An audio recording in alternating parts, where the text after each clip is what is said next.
Bem-vindos e bem-vindas ao podcast Companheiro Espírita. Meu nome é Yuri Castro, serei seu companheiro nesta jornada em que estudamos, refletimos e colocamos em prática os ensinamentos contidos no Espiritismo. Se você gostar do que ouvir, não se esqueça de compartilhar esse podcast com outra pessoa, para que nós espalhemos as sementes de luz juntos. Hoje nós vamos refletir sobre um tema que eu acredito tocar profundamente a nossa consciência: nosso trabalho, nossa missão. Muitos de nós já nos perguntamos em algum momento da vida: qual é a minha missão? Por que eu estou aqui? Será que meu trabalho tem mesmo algum valor espiritual? E é sobre isso, meus queridos amigos e amigas, que nós vamos conversar hoje, à luz do Evangelho e da doutrina espírita. Já falamos um pouquinho sobre trabalho no episódio 19 desse podcast, sobre o lema de Abigail, mas vamos aprofundar um pouco mais hoje, trazendo também a questão da missão. Para iniciar, queria trazer aqui a resposta da questão 674 de O Livro dos Espíritos, onde os Espíritos vão dizer a Kardec que o trabalho é uma lei da natureza. Por isso mesmo é uma necessidade, e a civilização obriga o homem a trabalhar mais, porque aumenta as necessidades e os prazeres. Ou seja, o trabalho é uma lei da natureza, é uma necessidade. Trabalhar é viver, meus queridos amigos e amigas. Não apenas o trabalho material, mas todo esforço útil, físico, intelectual ou moral que contribui para o progresso próprio e coletivo é considerado trabalho. Como nós vemos em O Livro dos Espíritos, quando eles vão dizer que toda ocupação útil é trabalho, não somente aquela material, ou seja, não somente aquelas que nós temos uma recompensa financeira por aquilo, toda ocupação útil é trabalho. E o trabalho, nós aprendemos também que é esse instrumento através do qual o espírito evolui. Até no Evangelho segundo o Espiritismo, nós aprendemos que o trabalho desenvolve a inteligência e enaltece a dignidade do homem. E a missão, então, é o sentido espiritual desse trabalho. Vejamos que forma bela de juntar esses dois temas. Muitas pessoas imaginam que a missão ela é somente algo grandioso, curar muitas coisas, fundar várias organizações, salvar milhares de pessoas, pregar muito. Mas na verdade, meus queridos amigos e amigas, toda missão começa no pequeno. Voltando para o Livro dos Espíritos, na questão 573, Kardec vai perguntar qual que é a missão dos espíritos encarnados, ou seja, aquelas almas imortais como nós, que agora estão aqui na Terra, habitando um corpo. Qual que é a missão desses espíritos? E eles vão responder: instruir os homens, ajudá-los a progredir, melhorar as instituições pela ação direta e material. A missão é proporcional às forças, mas aquele que cumpre fielmente a sua, por menor que pareça, coopera com a obra de Deus. É uma resposta um tanto quanto longa para uma pergunta pequena, diria, mas com um porquê importante. Vemos que é instruir os homens, ajudar ao progresso, então essa é a missão de todos que estão encarnados. Melhorar as instituições também, eles vão dizer por ação direta e material, pois ainda estamos num planeta em que a matéria exerce uma grande influência, então a missão também passa por essa ação direta e material. E aí no terceiro item, vamos dizer assim, dessa resposta, vem a questão da missão ser proporcional às forças. Então, caindo novamente naquilo que nós já falamos aqui nesse podcast, da justiça de Deus, que nós não recebemos algo que os nossos ombros não conseguem suportar. Eu acredito que seja importante salientar aqui que a missão de um espírito, então, ela pode estar em qualquer lugar. Pode estar até numa mãe que educa um filho com amor e paciência, num professor que ajuda a despertar os valores nos seus estudantes, no trabalhador que age com honestidade, no jovem que combate o desânimo e escolhe o caminho do bem. Enfim, nos gestos pequenos, porque cada gesto sincero de amor faz parte também desse cumprimento da missão de uma forma direta, como nós já vimos. Ou seja, meus amigos, trabalho é aquilo que nós fazemos com as mãos e a missão é aquilo que fazemos com o coração. Claro que aqui de uma forma simplificada, para ficar mais fácil de nós entendermos. Então, uma pessoa, por exemplo, pode trabalhar em um hospital. Esse é o trabalho que ela faz, entre aspas, com as mãos. E ela vê aquele trabalho do hospital apenas como um emprego, apenas como uma forma de receber uma compensação financeira.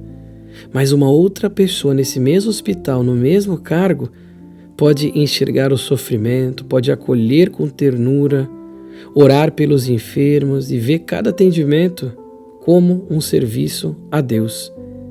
Portanto, mesmo que estejam desempenhando o mesmo trabalho, a mesma função dentro daquele hospital hipotético que eu lancei aqui, a missão que está sendo executada de uma forma muito diferente. Porque ambas podem fazer o mesmo trabalho, mas um deles está vivendo uma missão. Emmanuel, que escreveu pelas mãos de Chico Xavier no livro Pão Nosso, vai nos ensinar como que toda tarefa, por mais humilde, pode converter-se em campo de santificação se a desempenharmos com amor. Então não é o tipo de trabalho necessariamente que vai definir a grandeza espiritual, é o espírito com que nós realizamos aquilo. Mas muitas vezes a nossa missão, a caminhada parece difícil.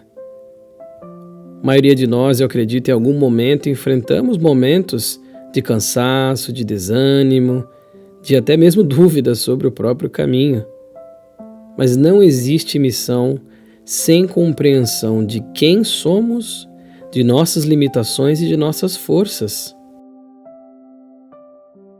O benfeitor espiritual André Luiz, no livro Agenda Cristã, ele vai dizer o seguinte: cumpre o dever que te cabe, ainda que ninguém te compreenda.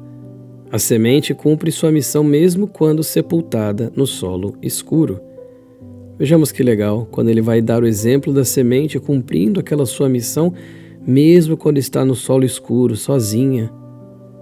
Quantas vezes o nosso serviço parece invisível, mas o que importa é estarmos trabalhando, estarmos agindo na nossa missão, semeando, porque o fruto virá no tempo certo. Aprendemos como que a missão é uma luz que se adapta às circunstâncias do caminho. O dever é a sua forma viva. Nossa missão acompanha então o nosso crescimento espiritual, meus queridos amigos e amigas. Talvez hoje a missão seja cuidar dos pais, amanhã pode ser ensinar, depois servir em um novo projeto, que assim seja. O importante é não interromper o fluxo do amor que nos move.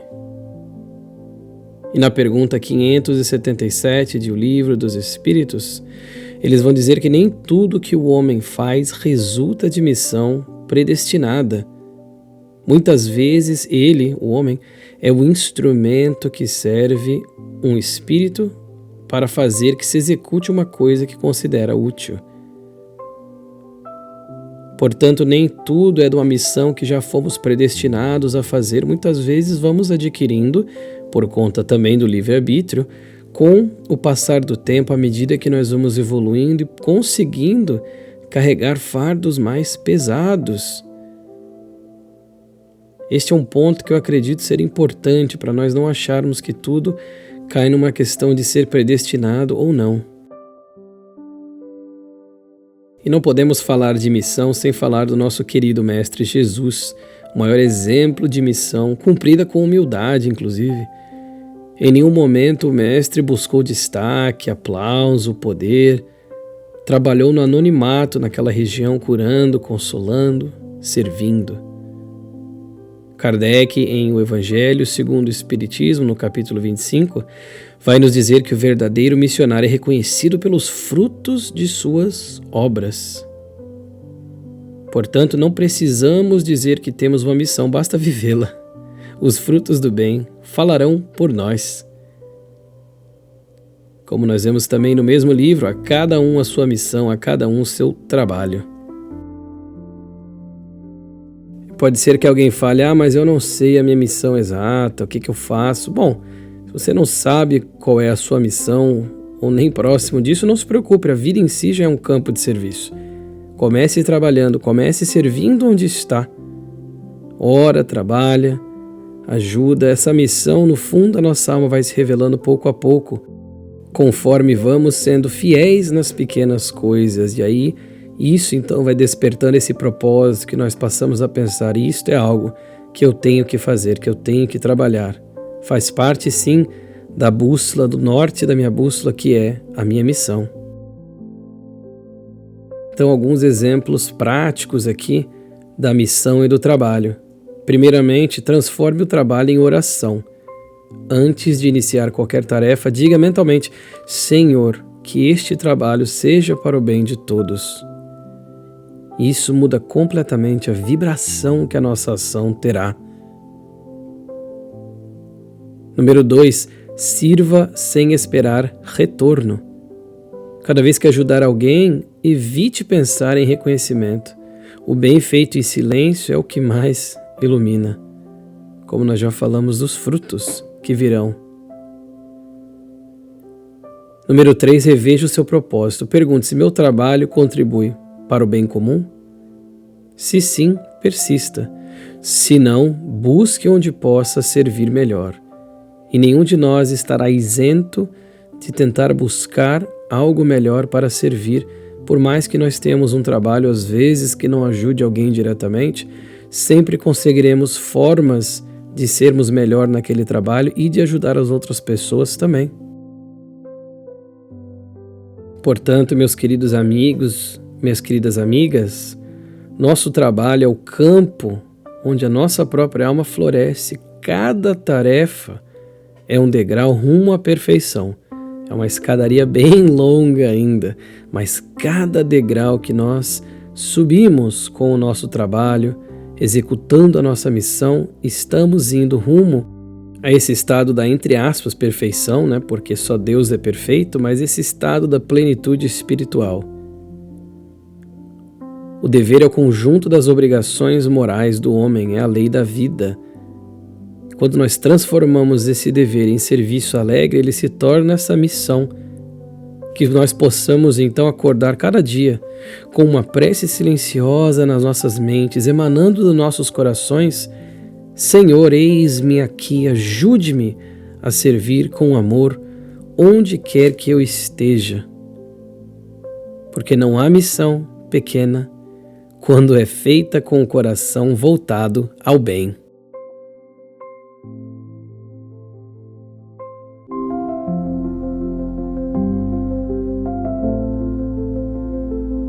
Muito obrigado pela presença de vocês, meus queridos amigos e amigas, no nosso episódio semanal do podcast Companheiro Espírita, sempre às segundas-feiras.